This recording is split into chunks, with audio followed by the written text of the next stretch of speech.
السلام علیکم ورحمۃ اللہ لا حول ولا قوة الا باللہ حسبنا اللہ ونعم الوکیل یا حی یا قیوم برحمتک استغیث لا الہ الا انت سبحانک انی کنت من الظالمین ربنا آتنا من لدنک رحمة وهیئ لنا من امرنا رشدا اللهم صل علی محمد وعلى آل محمد واصحاب محمد وازواج محمد وأمة محمد أجمعين إلى يوم الدين آمين الحمد لله رب العالمين والصلاة والسلام على سيد الأنبياء والمرسلين وعلى آله وأصحابه أجمعين إلى يوم الدين الحمد للہ آج 7 جولائی 2024 کو سنڈے کے دن ہمارا یہ پبلک سیشن نمبر 154 ہونے جا رہا ہے۔ آپ کے یہ ریئل ٹائم کوسچنز پرچیوں کی شکل میں میرے پاس آ چکے ہیں، انشاءاللہ ہم انہیں بعد میں ڈسکس کرتے ہیں۔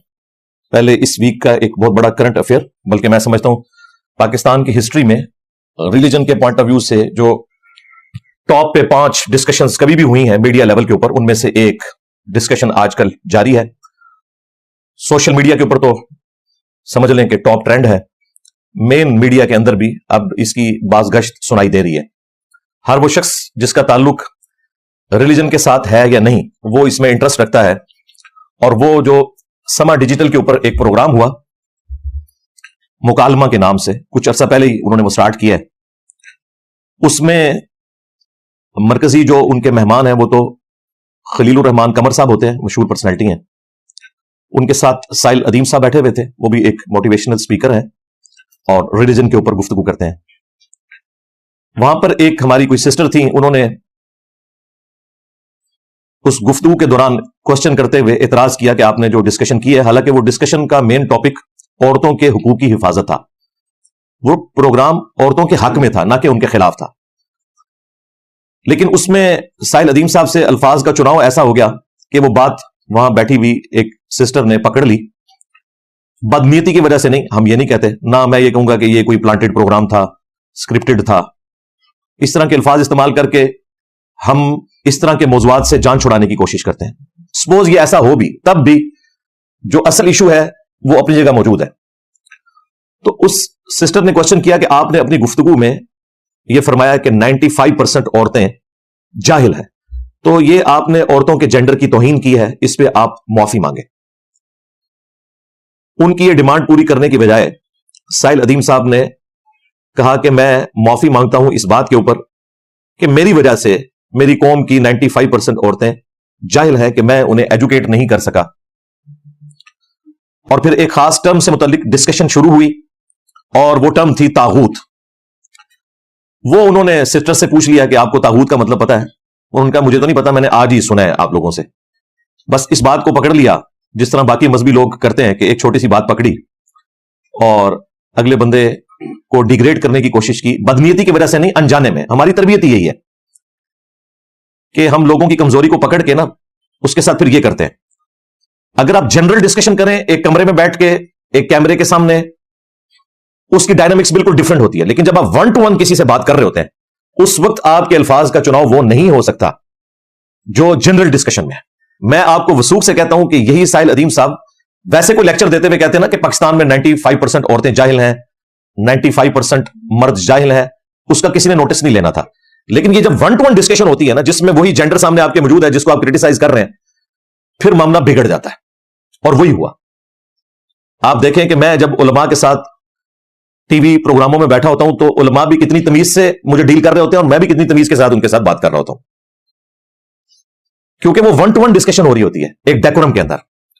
وہی علماء وہاں سے نکل کے مجھے گالیاں دیتے ہیں، کبھی قادیانی کہتے ہیں، کبھی کچھ کہتے ہیں، اور میں بھی ان کی طبیعت صاف کرتا ہوں۔ سیدھی سی بات ہے، میں نے تو کوئی بندہ نہیں چھوڑا ان کا۔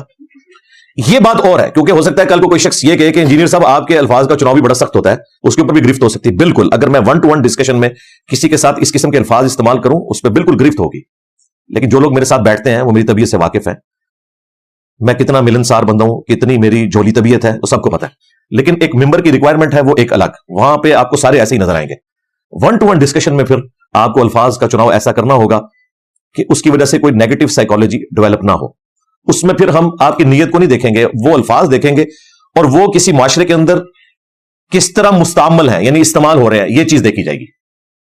ہمارے ملک کے اندر کئی ایسے الفاظ اردو لنگوسٹک میں یوز ہوتے ہیں جن کا معنی کچھ اور ہے، عربی میں اس کا معنی اور ہے. اب عربی زبان کی ٹرمز کو اگر ہم اردو زبان میں یوز کریں گے تو پوری کلیریفیکیشن کے ساتھ کرنی پڑے گی، ادروائز بڑا خطرناک، بلکہ بقول عمران خان صاحب کے خطرے ناک نظر نکلے گا کہ سب کی کانپیں ٹانگ جائیں گی بقول بلاول بھٹو صاحب کے، کیونکہ الفاظ کا چناؤ بڑا امپورٹنٹ ہے.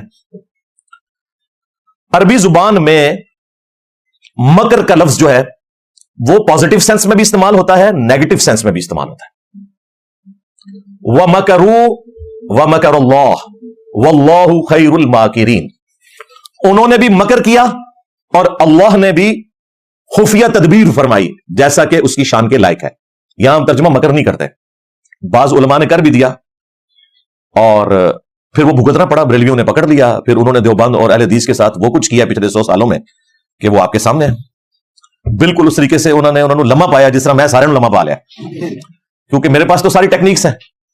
تو میں نے ہمیشہ جب بھی ترجمہ کیا تو میں نے اعلیٰ حضرت کا ترجمہ یہاں استعمال کیا کہ کافروں نے مکر کیا اور اللہ نے اپنی خفیہ تدبیر فرمائی. واللہ خیر الماکرین، اور اللہ تعالیٰ سب سے بہتر خفیہ تدبیر فرمانے والا ہے. اب میں اس کا ترجمہ اگر اردو لنگوسٹک میں کروں، عربی کے لفظ مکر کو یہیں لے آؤں کہ اللہ تعالیٰ نعوذ باللہ سب سے بہتر مکار ہے، تو آپ سمجھ سکتے ہیں کہ اس کا رزلٹ کیا نکلے گا. پھر اس کے بعد میں لاکھ جسٹیفیکیشن دوں کہ یہ ایک ٹرم ہے، جاہل تو آپ اگنورنٹ کو کہتے ہیں، مکر تو آپ خفیہ تدبیر کو کہتے ہیں. اللہ کے کیس میں اگر خدا کے دشمنوں کے کیس میں ہوگے تو اور مطلب ہے، لیکن ورڈ ایک کامن یوز ہوتا ہے، وہ آپ پھر قیامت تک جسٹیفیکیشن دیتے رہیں گے. اس لیے ان چیزوں کا خیال رکھنا ضروری ہوتا ہے. میں اس وقت شرعی گرفت کی بات نہیں کر رہا.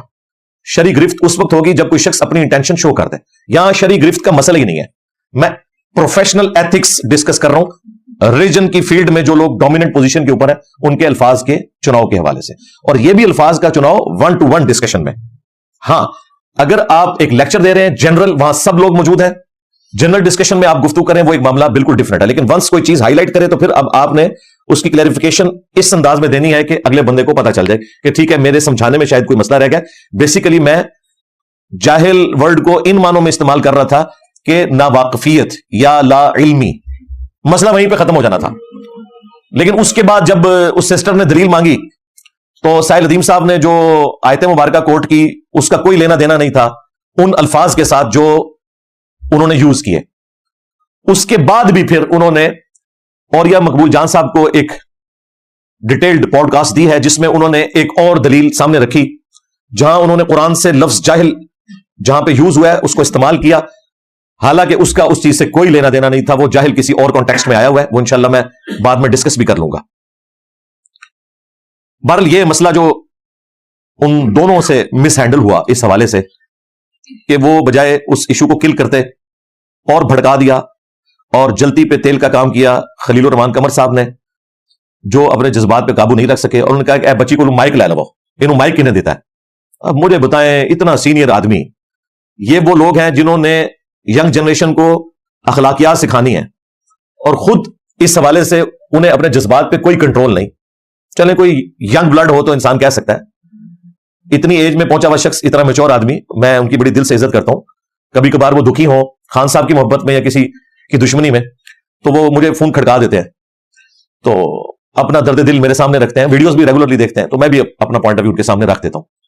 ساحل ندیم صاحب سے میری کبھی ڈائریکٹلی بات نہیں ہوئی ہے، انڈائریکٹلی کبھی کوئی میسج پہنچانا وہ ایک الگ بات، ادروائز ڈائریکٹلی میری کبھی ان سے گفتگو نہیں ہوئی. بہرحال ان دونوں بزرگوں نے اس سسٹر کو جس طریقے سے ٹریٹ کیا وہ انتہائی غیر مناسب تھا. اس کی وجہ سے اس وقت ملک کے اندر دو گروپ بن گئے. ایک سیکولرز کا طبقہ ہے جو بالکل انتظار میں بیٹھا ہوا تھا کہ ساحل ندیم کی کوئی کمزوری ہمارے ہاتھ میں آئے، اور وہ ساحل صاحب نے دے دی. وہ ایک ایکسٹریم پہ چلے گئے، ان کا غصہ بالکل اپنی جگہ حق بجانے پہ. دوسری طرف علماء کا طبقہ ہے، انہوں نے بھی پہلی دفعہ ہوا ہے کہ ایک ریلیجن کے پوائنٹ آف ویو سے جو گفتگو ہوئی ہے اس میں انہوں نے ساحل ندیم صاحب کو اور خلیل الرحمان قمر صاحب کو کنڈیم کیا کہ آپ نے الفاظ کا چناؤ ٹھیک نہیں کیا، جتنے بھی بڑے بڑے ریلیجس اسکالرز ہیں. لیکن وہی بعض لوگوں نے نام لیا، بعض نے بغیر نام لیے طریقے سے بات کی ہے. بہرحال اس کے اوپر کنسنسس ہے سیکولرز کا بھی اور مذہبی طبقے کا بھی، اور ان میں بھی اہل علم علماء کا، کہ جس طریقے سے ان دو بزرگوں نے ہماری اس سسٹر کو ٹریٹ کیا وہ بالکل غیر مناسب رویہ تھا. اس کے اوپر اس وقت اجماع ہو چکا ہے، لہٰذا اس سے آگے چلنے کی بات ہے. اور وہ یہ ہے کہ طاغوت کی جو ٹرم اسلام میں استعمال ہوئی ہے یہ کن معنوں میں ہے، اور قرآن حکیم میں کن آیات کے اندر طاغوت کا ذکر ہے، اس کے حوالے سے مسلمانوں کی ایجوکیشن کیا ہونی چاہیے، اور جس طریقے سے اسے وہاں سائل ادیم صاحب نے پریزنٹ کیا، اس سے تو پاکستان کی 25 کروڑ میں سے آلموسٹ 22-23 کروڑ جو مسلمان ہیں وہ بیچارے پریشان ہو گئے کہ شاید ہم مسلمان ہی نہیں، کہ ہمیں طاغوت کا پتہ ہی نہیں ہے۔ یہ موٹی موٹی جو ٹرمز ہیں عربک کی، اردو میں بھی اسی طریقے سے مستعمل ہوئی، ان کے نام کے ساتھ ان کی تھیم کا پتہ ہونا کوئی ضروری نہیں ہے۔ میرا یہ دعویٰ ہے کہ طاغوت کا 100% مسلمانوں کو پتا ہے، اس نام کے ساتھ نہیں پتا، لہذا کسی مسلمان کو اپنے عقیدے پہ پریشان ہونے کی ضرورت نہیں ہے، سیدھی سی بات ہے۔ وہ میں جب بریف کروں گا تو آپ کو پتا چل جائے گا۔ اب مجھے بتائیں، ایک ٹرم ہے موحد، کتنی مشکل ٹرم ہے، صرف اہل حدیث کو پتا ہے کیونکہ وہاں یہ یوز ہوتی ہے، میجورٹی تو بریلویوں کی ہے۔ ان سے پوچھیں یہ موحد ورڈ آپ نے زندگی میں پہلی دفعہ کب سنا تھا؟ بیچارے 80 سال کے بوڑھے ہوں گے، نمازیں پڑھ رہے ہوں گے، وہ کہیں گے یہ تو پتہ نہیں یہ لفظ کون سا ہے موحد۔ توحید تو پھر بھی کہیں کوئی زندگی میں سن لیا ہوگا۔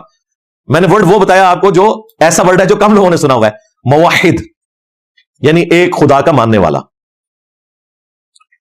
جو ایک خدا کے ماننے والے ہیں انہیں عربک میں موحد کہا جاتا ہے، مونوتھیسٹک ریلیجن کے ماننے والے۔ تو یہ ٹرم اگر کسی مسلمان کو نہ بھی پتا ہو تو کیا وہ دو خدا مانتا ہے؟ لہذا اس ٹرم کا پتا ہونا کوئی ضروری نہیں ہے، اس کی تھیم پتا ہونا ضروری ہے۔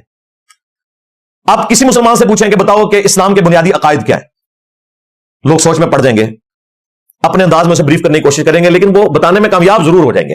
لیکن جب آپ ٹرم کی بات کریں گے نا، تو جس طرح طاغوت ایک ٹرم ہے، موحد ایک ٹرم ہے، عقیدہ ایک ٹرم ہے، تو اس میں پھر بات ہوگی کہ اسلام کی بنیاد 3 عقائد کے اوپر ہے، عقیدہ توحید، عقیدہ رسالت اور عقیدہ آخرت۔ یہ 3 ٹرمز نہ بھی آتی ہوں لیکن ہر مسلمان کو پتا ہے کہ وہ ایک خدا کا ماننے والا ہے، رسول اللہ صلی اللہ علیہ وآلہ وسلم کو پیغمبر مانتا ہے، خاتم النبیین مانتا ہے، اور اسی کی کورالری کے طور پر تمام انبیاء کو اللہ کا پیغمبر مانتا ہے، ان پہ جو کتابیں نازل ہوئی ان پر ایمان رکھتا ہے، اور توحید کی کورالری کے طور پر اللہ تعالیٰ کی صفات پر ایمان رکھتا ہے، اللہ تعالیٰ کی جو مخلوقات ہیں فرشتے ان کے اوپر ایمان رکھتا ہے، تقدیر کے اچھے اور برے ہونے کے اوپر ایمان رکھتا ہے۔ یہ کورالریز ہیں، لیکن جو مین جڑ ہے وہ 3 عقائد ہیں، عقیدہ توحید، عقیدہ رسالت اور عقیدہ آخرت۔ عقیدہ آخرت ظاہر ہے وہ تو ہماری بنیاد ہے، ہر مسلمان کو پتا ہے کہ میں نے مر کے اللہ کے حضور پیش ہونا ہے، یہ دنیا کی زندگی عارضی ہے، اس کے بعد ایک نئی زندگی شروع ہونے والی ہے جو ہمیشہ کے لیے ہے۔ اس کے لیے جو ٹرم ہے وہ ہے عقیدہ آخرت، چاہے وہ عذاب قبر سے متعلق ہو، چاہے وہ میدان محشر سے متعلق ہو، میزان عمل سے، حوض کوثر سے، یہ تمام کی تمام چیزیں ان کو اگر آپ جمع کریں تو ہم ایک ٹرم یوز کرتے ہیں، عقیدہ آخرت۔ یہ ہے ٹرم۔ اب یہ ٹرم کسی کو معلوم ہو یا نہ ہو، یہ عقیدہ سب مسلمانوں کو پتا ہے۔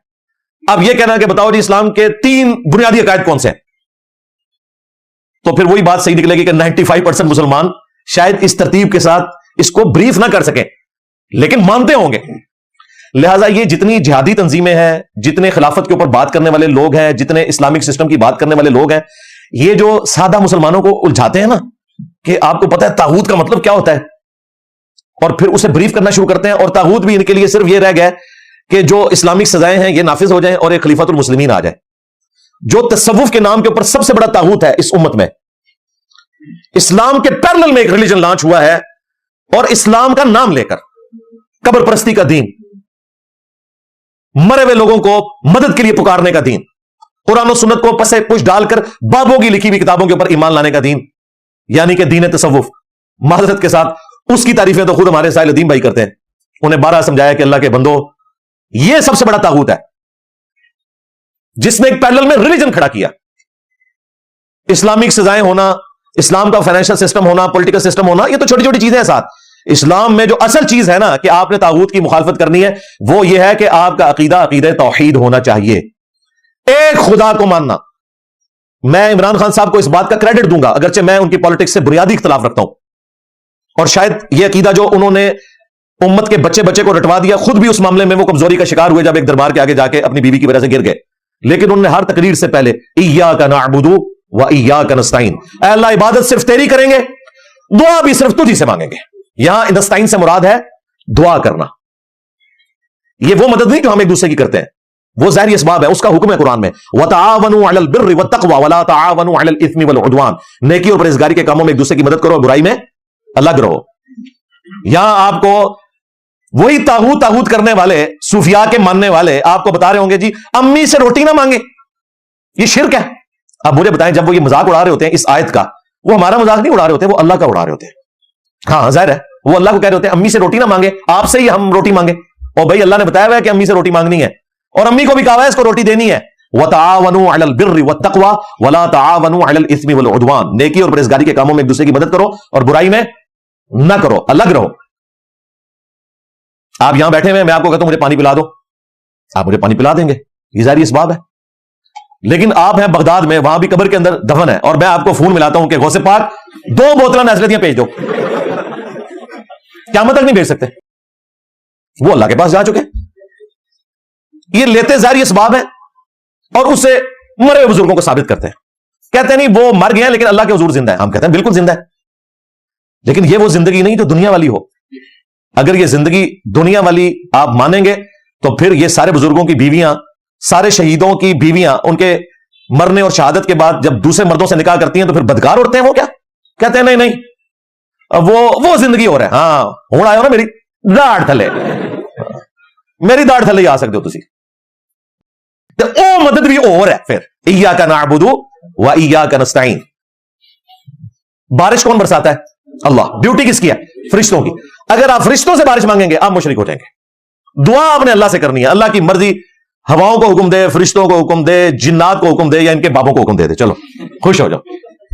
پکار نہیں سکتے خدا کے سوا کسی کو. ایاک نعبد و ایاک نستعین. کہتے ہیں یہ تو لکھا ہوا ہے کہ اللہ کو ہی پکارنا ہے مدد کے لیے, دعا اسی سے کرنی ہے. یہ کہاں لکھا ہے کہ اللہ کے سوا کسی اور کو نہیں پکارنا؟ اب دیکھیں کتنی بڑی روند ہے. ایاک نستعین, تجھی سے مدد مانگتے ہیں. اس کے اندر جو زور ہے وہ بتا رہا ہے کہ صرف دعا اللہ سے ہونی ہے. پھر بھی میں نے ان کا مسئلہ حل کیا, جس طرح ہمارے جد امجد ابراہیم علیہ السلام نے اس بے وقوف اور مکار بادشاہ کو جواب دیتے ہوئے, جب اس نے کہا کہ میں بھی زندہ کرتا ہوں اور مارتا ہوں, 2 قیدی بلوائے, ایک کو چھوڑ دیا, ایک کو مار دیا. اب یہ زندہ کرنا مارنا تو نہیں تھا, لیکن حضرت ابراہیم نے کیا کیا؟ ویل لیفٹ, کہ ڈنگر ہے چھوڑو, اگلی گل کر, آگے چل. حضرت ابراہیم نے بھی یہ کہا میرا رب وہ ہے جو مشرق سے سورج نکالتا ہے, تو نکال کے بتا مغرب سے. بس اللہ تعالیٰ نے جب یہ بات کی وہ ہکا بکا رہ گیا کافر. جس طرح ہمارے ابا جی کے دلائل کے اوپر ان کے بڑے ہکا بکا ہو جاتے تھے نا, اسی طریقے سے ہمارے دلائل کے آگے یہ ہکے بکے ہو جاتے ہیں. ہم کہتے ہیں آگے چل, یہ بہانے بنانا چھوڑ, ہم تجھے آیت بھی قرآن سے بتا دیتے ہیں جس میں منع کر دیا گیا کسی اور سے دعا کرنا. امن یجیب المضطر اذا دعا, بھلا بتاؤ تو کون ہے جو مصیبت اور پریشانی میں گھرے ہوئے شخص کی فریاد کو سنتا ہے. سورۃ النمل کی آیت نمبر 62. وَيَكْشِفُ السُّوءَ, اور اس سے اس کی برائی کو دور کر دیتا ہے. وَيَجْعَلُكُمْ خُلَفَاءَ الْأَرْضِ, اور تمہیں زمین پر اگلوں کا خلیفہ کرتا ہے. أَإِلَٰهٌ مَّعَ اللَّهِ, کیا اللہ کے ساتھ کوئی اور معبود بھی ہے؟ قَلِيلًا مَّا تَذَكَّرُونَ, بہت کم ہی تم نصیحت حاصل کرتے ہو. اس آیت میں اللہ تعالیٰ نے فرمایا کہ جس کے بارے میں تمہارا عقیدہ ہے کہ مصیبت اور پریشانی میں وہ تمہاری التجا اور دعاؤں کو سنتا ہے, فریاد کو, گویا تم نے اسے معبود مان لیا. یا علی مدد, یا شیخ عبد القادر جیلانی مدد کا مطلب کوئی سادہ نہیں میرے بھائیوں. اس کا مطلب یہ ہے کہ آپ نے عبد القادر جیلانی کو اور مولا علی کو اپنا الہ مان لیا ہے. آپ بے شک کہتے ہیں وہ اللہ کے بندے ہیں, لیکن آپ نے جو خوبی تھی الہ کے حق میں وہ مخلوق کو دے دی. اب آپ بے شک طاغوت کا مطلب بتاتے رہے لوگوں کو, آپ خود سب سے بڑے طاغوت کے فالوور بن گئے, شیطان کے. ظاہر مین توحید سے آپ بھاگ گئے. اب آپ کو اس ایشو کا سمجھ آیا؟ یہ اتنا سادہ معاملہ نہیں ہے طاغوت میں ایک چھوٹی سی جز کو پکڑ کے اور اتنی بڑی بات کرنا. اصل جو اس کی بڑی چیز ہے وہ عقیدہ توحید ہے, جس میں اس بڑے لیول کی کرپشن ہے کہ فجر کی نماز مسجد میں پڑھ کے نکلتے ہیں اور ساتھ ہی جو دربار ہے وہاں اس سے مانگ کے پھر گھر آتے ہیں. تو نماز میں کیا پڑھ کے آیا؟ ایاک نعبد و ایاک نستعین. پھر اس مرے ہوئے شخص کو پکار کے آیا جس سے تیری مدد کی ضرورت تھی, اس سے تو مدد مانگ کے آیا. اس طرح کے عقائد اور نظریات جو امت کے اندر عام ہو چکے ہیں, انہیں کنڈیم کرنا اور اس معاملے میں لوگوں کی اصلاح کرنا, یہ طاغوت کے خلاف سب سے بڑا جہاد ہے جو اللہ کے فضل سے اس پلیٹ فارم سے ہو رہا ہے. لیکن یہ اتنا مشکل جہاد ہے, یہ باقی لوگ کر نہیں سکتے. مولانا طارق جمیل صاحب کی پوری زندگی عبارت ہے دین کی تبلیغ سے, ہزاروں لیکچرز ہیں. ایک ویڈیو کلپ نہیں آپ دکھا سکتے کہ انہوں نے یہ جملہ بولا ہو کہ یا شیخ عبد القادر جیلانی المدد, یا علی مدد کہنا شرک ہے. کبھی نہیں بیان کریں گے, اس سے مجمع چھٹ جائیں گے. یہ تو کہیں گے اللہ سے ہوتا ہے, اور سرکار وہ ہندو بھی کہتے ہیں کہ اللہ ہی سے ہوتا ہے. مسئلہ اس وقت خراب ہوتا ہے جب آپ کسی کی دم پہ پاؤں رکھتے ہیں. مجھے بتائیں جو ان بابوں کو پکار رہے ہیں وہ کیا کہتے ہیں کہ بتوں سے ہوتا ہے؟ وہ بھی کہہ رہے ہیں جی پیچھے اللہ ہی ہے, اللہ پیچھے کر دیتا ہے, ایسی بابے اگے آگے نے. ادھر جب ہم حدیث دکھاتے ہیں کہتے نہیں ہمارے امام کا قول یہ ہے, پیچھے رسول اللہ ہی نے, رسول اللہ بھی پیچھے, اللہ بھی پیچھے. اور مرو دوستو انہوں کا کوئی اسلام ہے؟ یہ ہے طاغوت کے فالوور. اصل طاغوت یہ ہے جس کو ایڈریس کرنے کی ضرورت ہے. وہ ایک چھوٹی سی جزنی پکڑی ہوئی ہے اور اسی کو لے لے کے پھرتے رہتے ہیں سارے. اور جو اصل مسئلہ ہے جو مرنے کے بعد آپ سے پوچھا جانا ہے عقیدہ توحید, اس کے بارے میں ڈسکشن کرتے ہوئے بڑے بڑے لوگوں کی ٹانگیں کانپ جاتی ہیں, یعنی کہ کانپے ٹانگ جاتی ہیں, کیونکہ یہ باتیں بڑی خطرناک نہیں خطرناک ہیں. اگلا ورژن خطرناک پلس خطرناک. ہم نے تو میرے بھائی اس موقع کو غنیمت جانا ہے کہ آپ کے سامنے یہ بات رکھیں کہ یہ والا جو شرک ہے اس سے بچ جائیں. اسباب کے نام کے اوپر دھوکہ دیا ہوا ہے. نہیں جی, بزرگوں کو ہم نے وسیلہ اور توسل بنایا. اور وسیلہ اور توسل یہ ہوتا ہے کہ اس بندے کو آپ کہتے ہیں. وسیلہ اور توسل زیادہ سے زیادہ یہ ہوگا کہ اللہ تعالیٰ کو آپ کسی نیک بندے کا وسیلہ پیش کریں. اس میں اختلاف ہے, ہم اس ٹاپک کو نہیں ڈسکس کر رہے. بہرحال وہ شرک نہیں ہے جو اختلاف بھی کرتے ہیں. وہ کہتے ہیں زیادہ زیادہ یہ بدعت ہے. تم تو ڈائریکٹ بزرگوں کو کہتے ہو. اگر آپ کی یہ ڈاکٹرن مان لی جائے نا, پہلی بات تو یہ ہے کہ آپ کے بزرگوں کی کوئی ڈیوٹی نہیں ہے, وہ فرشتوں کی ڈیوٹی ہے. فرشتوں سے کوئی بارش نہیں مانتا. اور اگر آپ ڈیوٹی مانتے ہیں تو بھائی سب سے بڑی ڈیوٹی تو سورج کی لگی ہوئی ہے جی. اس پلانٹ ارتھ پہ اسباب میں نمبر 1 مشکل کشا اگر کوئی ہے نا تو وہ کوئی فرشتہ نہیں, کوئی بزرگ نہیں, کوئی پیغمبر نہیں, سورج ہے. ایون پیغمبروں کی زندگی خود اس سورج کے اوپر ڈیپینڈنٹ ہے. اگر آپ کے کتنے لکھا ہے, قرآن میں لکھا ہوا ہے عیسیٰ ان کی ماں روٹی کھانے کے محتاج تھے. روٹی کہاں سے آتی ہے؟ سورج کی برکت سے. سورج کی روشنی کی وجہ سے پودے اپنی غذا کو تیار کرتے ہیں. ان پودوں کو ہم کھاتے ہیں, ان پودوں کو جانور کھاتے ہیں, ہم جانوروں کو کھاتے ہیں. یہ پورا نظام چل رہا ہے سورج کی وجہ سے. دنیا پہ ہواؤں کا چلنا, موسموں کا بدلنا, کھیتیوں کا پکنا, ہر زندہ مخلوق کا زندہ رہنا. 2 ملین سے زیادہ سپیشیز ہے پلانٹ ارتھ پہ, 20 لاکھ سے زیادہ. اور پھر ایک ایک سپیشی کے اندر تعداد جو ہے وہ خربوں میں ہے. ان سب کی خوراک سورج کی وجہ سے آ رہی ہے. ہمیں کبھی وہم بھی ہوا ہے کہ ہم سورج کو مدد کے لیے پکارے؟ سورج کے جیسا ہے ہی کوئی نہیں. تیرے بابے تھے شاہی کوئی نہیں. لے جاؤ دب جاؤ انہوں. بے شرمو, توحید کا نام لے کے طاغوت کی رٹے لگا کے تم لوگوں نے امت کو شرک میں ڈال دیا, ان مرے ہوئے لوگوں کے ساتھ اٹیچ کر دیا. یہی ساحل عظیم صاحب کہتے ہیں کہ آپ کو نہیں پتا غزالی کتنی بڑی ہے. میں نے ان لوگوں کی کتابیں اس وقت پڑھی جب میری داڑھی بھی نہیں نکلی تھی. احیاء العلوم, کیمیاء سعادت, مکاشفۃ القلوب, منہاج العابدین, یہ ساری غزالی کی کتابیں ہیں. اور زندگی کی اس کی لائف سٹوری جو آخری کتاب ہے المنقذ من الضلال, اجالوں کا سفر, اندھیروں سے اجالوں کا سفر, اس کا اردو میں ترجمہ ہوا ہے. اس میں وہ کہہ رہا ہے کہ جب کوئی شخص تصوف کے راستے پہ آتا ہے تو پہلی سٹیج یہ ہے کہ جتنے انبیاء ہیں ان کی روحوں سے وہ ڈائریکٹ فیض حاصل کرتا ہے, بیداری میں, خواب میں نہیں, تعلیم حاصل کرتا ہے. یار یہ فیض حضرت ابو بکر, عمر, عثمان و علی کو تو نہیں ملا کہ کبھی انہوں نے کہا کہ آج میں نے جو ہے وہ حضرت عیسیٰ ابن مریم سے توحید سیکھی ہے. کبھی کسی صاحب کوئی جھوٹی روایت. ان صوفیاء کی تعریفیں کرنے والے طاغوت کا نام لیں گے. سب سے بڑے طاغوت یہ ہیں ان کے بزرگ بابے جنہوں نے شرک پھیلایا سارا. اور یہ میں انٹرنیشنل بابوں کی ذکر کر رہا ہوں, یہ نہ کہ میں نے لوکل نانگا پیر پکڑ لیا اور کل کو کہیں یار اس کا کیا لینا. میں نے وہ بندہ پکڑا ہے جس سے بڑا کوئی صوفی نہیں ہے, جس نے سلیبس دیا ہے تصوف کو. ایک ہی بندہ ہے صوفیاء کے پاس جو سلیبس دے کے گیا ہے, وہ امام غزالی ہے. عبد القادر جیلانی تو ان کے بعد آیا ہے. تو سرکار یہ تو میرا فیوریٹ ٹاپک ہے, پھر میں بابیاں لمحہ پڑھنا شروع کر دینا ہے. فی الحال میرا دل ہے کہ میں طاغوت والے پاسے واپس آ جاؤں. یہ ایمانداری تھی کہ میں آپ کو بتاتا کہ سب سے بڑا طاغوت یہ ہے کہ اللہ کے دین کے مقابلے پہ ایسا دین کھڑا کرنا جس میں مرے ہوئے بزرگوں کو مدد کے لیے پکارنا اور ان بزرگوں کی تعلیمات کو قرآن و سنت کے مقابلے پہ لے آنا. ایک بندہ آپ کو قرآن بتا رہا ہے ایاک نعبد و ایاک نستعین, اور آپ آگے سے کہہ رہے ہیں سن فریاد پیراں دیا پیرا, میری فریاد سنی کن دھر کے ہو, بیڑا میرا وچ کپڑاں دے, جتے مچ بھی نہ بہندے ڈردے ہو, بیڑا تھوڑا ڈوب دیتا میں. یہ کہتے ہیں جی پھر سلطان بہو نے کیوں کیا سی, عبد القادر جیلانی انہوں نے مدد کے لیے پکارا ہے. ان کو قرآن نہیں آتا تھا. نہیں آتا سی جی جناب, لو سامو, بالکل نہیں سی آتا. غامدی صاحب شریف آدمی ہیں, وہ کہتے ہیں جی وہ اللہ کو خود جواب دے ہوں گے. نہ غامدی صاحب اس طرح نہیں, ان کی اصلاح نہیں, انہوں کو نہیں سی پتا انہوں, کیونکہ میرے سامنے تو قرآن موجود ہے. سلطان بہو کون سا قرآن پڑھتا رہا ہے؟ اگر قرآن اس نے پڑھا ہوتا یہ شرکیہ کلام نہ آپ کو دے کے جاتا. جی انہوں نے حدیثیں نہیں پڑھی ہوئی تھی, انجینئر صاحب کو زیادہ پتا ہے. جی بالکل نہیں پڑھی ہوئی تھی. ثبوت ہے کہ ہماری باتیں نکل رہی ہیں ان کتابوں میں جو تم اپنے مدارس میں پڑھاتے ہو, تمہاری باتیں کہیں نکل ہی نہیں رہی. تو آپ تو یقین کر لو کہ بزرگوں نے کچھ نہیں پڑھا ہوا تھا. سارے باپا جانی سنجے اپنے زمانے تھے. بس کیمرہ نہیں سی ہے, نہیں دے تک دے کہ بہت پہلے ہی مسئلہ انہوں دا کلیئر ہو جانا سی. اتنا گند پینا ہی نہیں سی. یہ جو کلٹ کریٹ ہوا ہے نا, اسی وجہ سے ہوا ہے کہ میڈیا نہیں تھا. کوئی ہماری جیسی آوازیں کبھی کسی زمانے میں اٹھتی تھی نا, تو حکمران جو ہے نا ایسے لوگوں کو قتل کروا دیتے تھے. وہ کبھی کوئی کتابچہ کسی کے ہاتھ لگ گیا تو لگ گیا, ورنہ وہ دعوت ختم ہو جاتی تھی. یہ تو انہوں نے سوچا ہی نہیں تھا کہ کتنی بڑی غلطی ہوئی ہے بغداشی والوں سے کہ انہوں نے یوٹیوب بنائی ہے، اور اجمیرشی والے اس سے بڑی غلطی کر کے کہ کیمرہ بنا کے آپ کو دے گئے، اور بریلی شریف اور دیوبند نے مل کے جو انٹرنیٹ کا کنیکشن لانچ کیا دنیا میں ٹیکنالوجی عام کی، اس کی وجہ سے ان کے فرقوں کو کتنا نقصان ہوا ہے، ورنہ انہوں نے یہ ہونے دینا تھا؟ نہیں، میں تو مولویوں کو مشورہ دوں گا وہ پرانے فتوے واپس ٹوٹ جاؤ کہ تصویر بنانا حرام ہے. ہاں ہوں تو فرقے اگر بچ سکتے ہیں اسی صورت کو جی کیمرہ دیکھنا حرام، کیمرے کے پاس سے گزرنا حرام، ہاں کسی کے موبائل میں کوئی کلپ آ جائے تو دور سے اس موبائل کو دیکھنا بھی حرام، تاں فرقے بچیں جائے، ورنہ میں یہ توڑا کوئی بابا چڑھنا. بالکل جس نے میرے نبی کے ساتھ غداری کی ہے، ختم نبوت کی کاز کو نقصان پہنچایا ہے، ایک ایک کر کے سارے علماء پڑھنا ہے. بالکل ہمارا تو ایک نعرہ ہی تمہیں لے ڈوبا ہے، میرے نبی سا ہے ہی کوئی نہیں، تیرے بابے تھے شے ہی کوئی نہیں. اچھا سورۃ البقرہ میں اللہ تبارک و تعالیٰ نے ہمارے محبوب صلی اللہ علیہ وآلہ وسلم کو فرمایا وَإِذَا سَأَلَكَ عِبَادِي عَنِّي فَإِنِّي قَرِيبٌ أُجِيبُ الدَّعْوَةَ الدَّاعِ إِذَا دَعَانِ. اے میرے محبوب صلی اللہ علیہ وآلہ وسلم جب میرے بندے آپ سے پوچھیں نا میرے بارے میں تو تم فرماؤ میں تمہارے بالکل قریب ہوں، ہر پکارنے والے کی پکار کو سنتا ہوں، لیکن فَلْيَسْتَجِيبُوا لِي وَلْيُؤْمِنُوا بِي لَعَلَّهُمْ يَرْشُدُونَ. لیکن لوگوں کو بھی چاہیے کہ میرا حکم مانے، مجھ پر ایمان لائیں جیسا کہ ایمان لانے کا حق ہے تاکہ یہ ہدایت پا سکیں. نبی علیہ السلام سے بڑھ کر کون تھا جو آپ کو اللہ کا تعارف کرواتا؟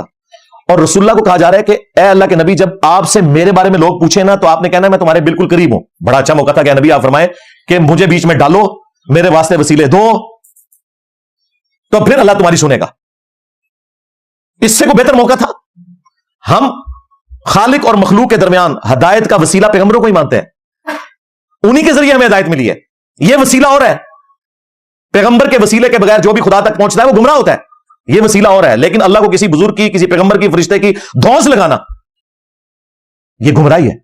تو یہ موقع تھا کہ میرے بندے جب آپ سے میرے بارے میں پوچھتے ہیں نا تو آپ فرمائیں میں تمہارے بالکل قریب ہوں، ہر دعا کرنے والے کی دعا کو سنتا ہوں، یعنی مجھ سے مانگے وہ.